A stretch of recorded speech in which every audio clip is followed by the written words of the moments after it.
Hello, आवाज आ रहा है सर सभी लोग को? तो आज का क्लास शुरू करते हैं। सबसे पहले मैं अपना परिचय दे देता हूं। मैं शैलेंद्र ठाकुर, सहायक शिक्षक, प्राथमिक शाला डोलरीपारा, संकुल केंद्र पाखड़ा, विकासखंड कोंडागांव, जिला कोंडागांव से आज हम कक्षा पांचवी के विषय गणित अध्याय लाभ और हानि के बारे में जानेंगे और कुछ अभ्यास के प्रश्नों से उसको समझने का कोशिश करेंगे। तो सबसे पहले हम देखते हैं हमारा जो अध्याय है, हमारा टॉपिक है लाभ और हानि। लाभ और हानि शब्द आप लोग सुने हैं?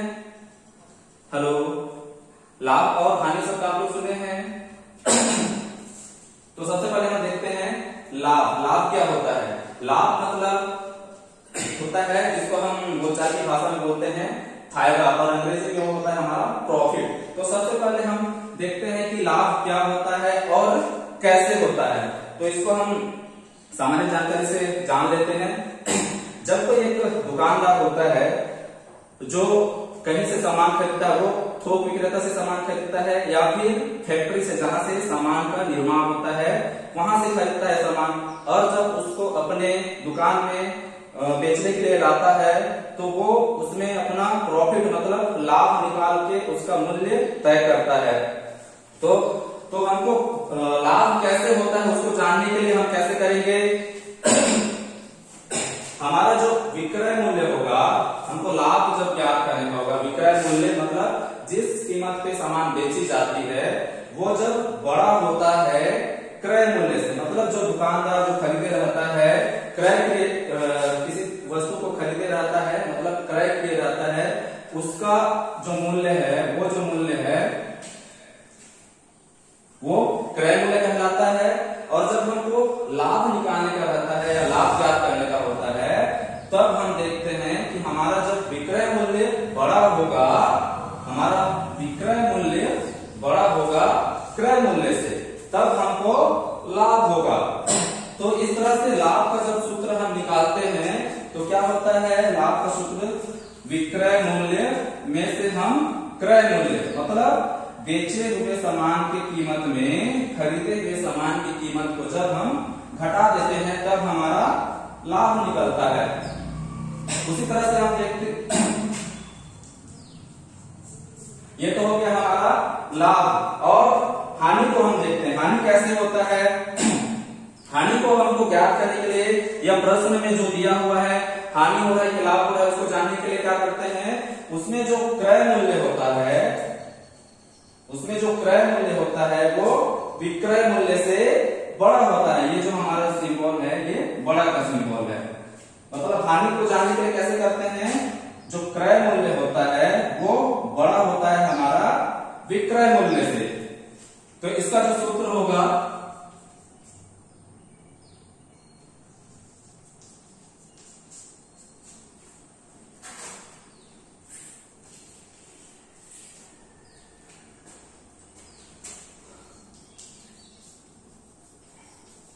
क्रय मूल्य में से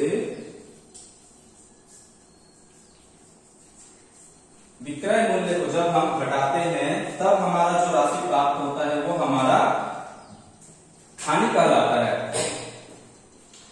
अब लाभ और हानि को हम कुछ अभ्यास के प्रश्नों से समझने का कोशिश करते हैं। तो सबसे पहले ये प्रश्न है, कुछ प्रश्न है, इसको हम समझने का कोशिश करेंगे हल करके। तो सबसे पहले जो प्रश्न दिख रहा है, एक पंखे का क्रय मूल्य 450 रुपया है और विक्रय मूल्य 490 रुपया है। तो हमको लाभ और हानि ज्ञात करना है। तो प्रश्न को हम इस तरह से हल कर सकते हैं।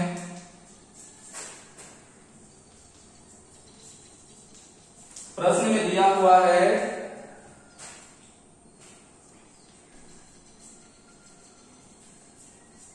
क्रय मूल्य 450 रुपये, विक्रय मूल्य दिया है 490 रुपये। और हमको प्रश्न में पूछ रहा है कि लाभ या हानि बताओ। तो चूंकि हम शुरू में देख चुके हैं कि हमको लाभ और हानि कब होता है, यहाँ पे हम देख रहे हैं यहाँ जो बड़ा जो राशि है ये हमारा विक्रय मूल्य है। तो यहाँ हम सूत्र में देखते हैं कि विक्रय मूल्य बड़ा है या क्रय मूल्य वाला सूत्र। तो हम देखते हैं हमारा लाभ वाला सेक्शन में विक्रय मूल्य बड़ा है क्रय मूल्य से, जो हमारा प्रश्न पे सटीक बैठता है। तो यहाँ पे प्रश्न के अनुसार जो पूछ रहा है, तो यहाँ पे दुकानदार को लाभ होगा। क्योंकि लाभ क्यों होगा? क्योंकि विक्रय मूल्य बड़ा है हमारा क्रय मूल्य से। तो यहाँ पे हम लाभ का सूत्र यहाँ लगाएंगे। लाभ का सूत्र हम यहाँ शुरू में लिख दिए थे, लाभ बराबर होता है विक्रय मूल्य ऋण क्रय मूल्य।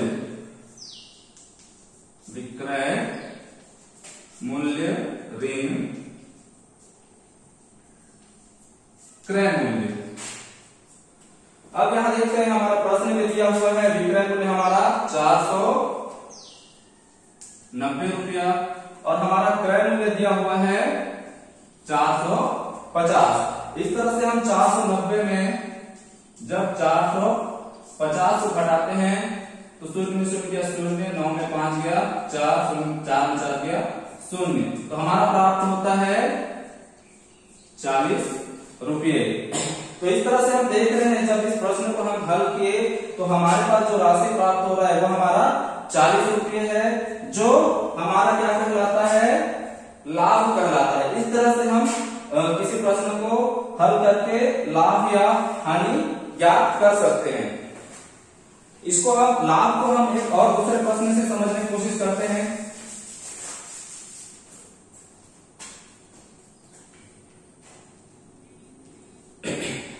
ये प्रश्न है दूसरा नंबर का प्रश्न है। राजू ने एक घड़ी 200 रुपया का लाभ लेकर 750 रुपये में बेचा। राजू ने एक घड़ी 200 रुपये लाभ लेकर 750 रुपये में बेचा तो घड़ी का क्रय मूल्य क्या होगा? यहाँ पे हमको दिया हुआ है, इसको हम हल करते हैं।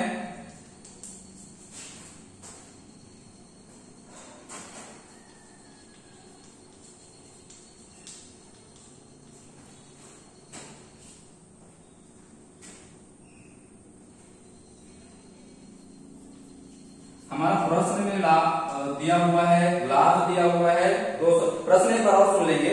राजू ने एक घड़ी 200 रुपये का लाभ लेकर 750 रुपये में बेच दिया तो घड़ी का क्रय मूल्य बताइए। तो हमारे पास यहाँ प्रश्न में दिया हुआ है, लाभ दिया हुआ है 200 रुपये, घड़ी का विक्रय मूल्य दिया हुआ है 750 रुपये। अब हमको पूछा है प्रश्न में क्रय मूल्य कितना होगा?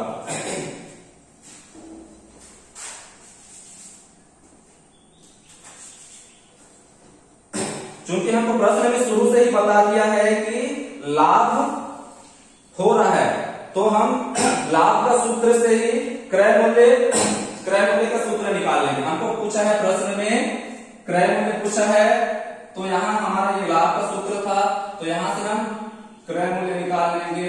क्रय मूल्य के लिए सूत्र, क्रय मूल्य बराबर हो जाएगा हमारा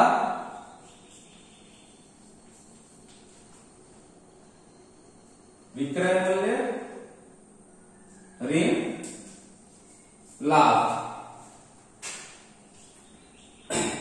यहाँ पे हमारा प्रश्न में पूछा है क्रय मूल्य ज्ञात करना है, हमको दिया है लाभ दिया 200 रुपये और विक्रय मूल्य दिया है 750 रुपये। चूंकि हमको लाभ का सूत्र पता था, लाभ बराबर विक्रय मूल्य ऋण क्रय मूल्य। अब हमको प्रश्न के अनुसार हमको क्रय मूल्य ज्ञात करना है, तो इसी सूत्र से हम क्रय मूल्य निकाल लिए। ये हो गया क्रय मूल्य बराबर विक्रय मूल्य ऋण लाभ। तो यहाँ हम सूत्र को लिख देंगे, क्रय मूल्य बराबर विक्रय मूल्य ऋण लाभ।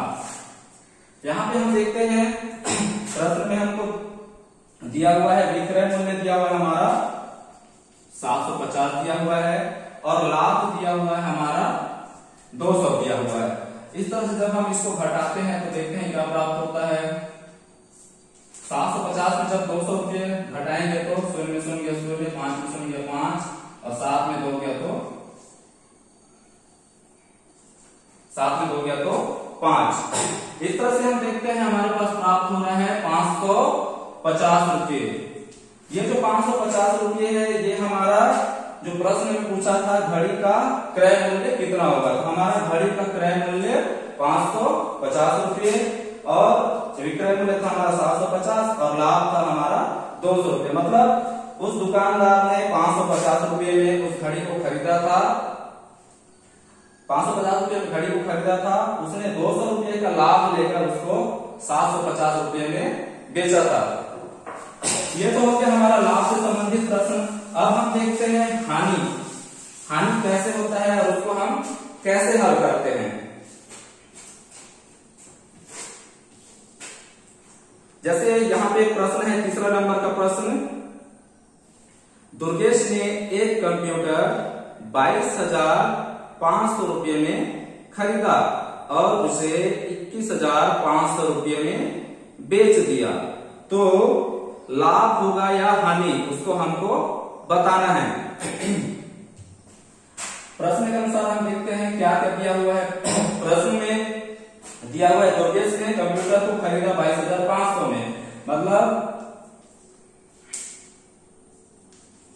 दिया है क्रय मूल्य। क्रय मूल्य हमको दिया है 22,500 रुपये और विक्रय मूल्य दिया है हमारा 21,500 रुपये।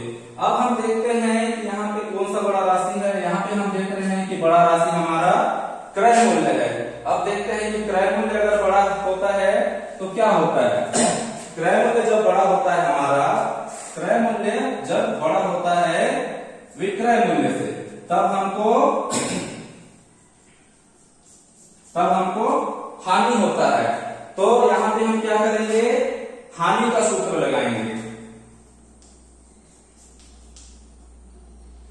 हानि का सूत्र क्या होता है,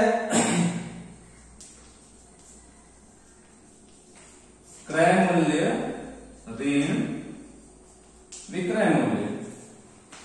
हानि का सूत्र होता है क्रय मूल्य ऋण विक्रय मूल्य। हमारे पास प्रश्न में दिया हुआ है क्रय मूल्य 22,500 और विक्रय मूल्य दिया हुआ है 21,500। अब हम घटा के देखते हैं 22,500 में 21,500, तो ये 0 0 0 2 में 1 गया तो 1 ये 0। इस तरह से हम देख रहे हैं कि हमारे पास 1,000 रुपये प्राप्त हो रहा है और ये जो 1,000 रुपये है ये हमारा हानि कहलाएगा। तो दुर्गेश ने जो कंप्यूटर खरीदा था 22,500 में और उसने बेचा 21,500 में, तो उसने कंप्यूटर को कम रेट में विक्रय किया, कम रेट में बेचा, तो उसको 1,000 रुपये का हानि हो रहा है। इस तरह से हम हानि के प्रश्नों को हल कर सकते हैं सूत्र के माध्यम से।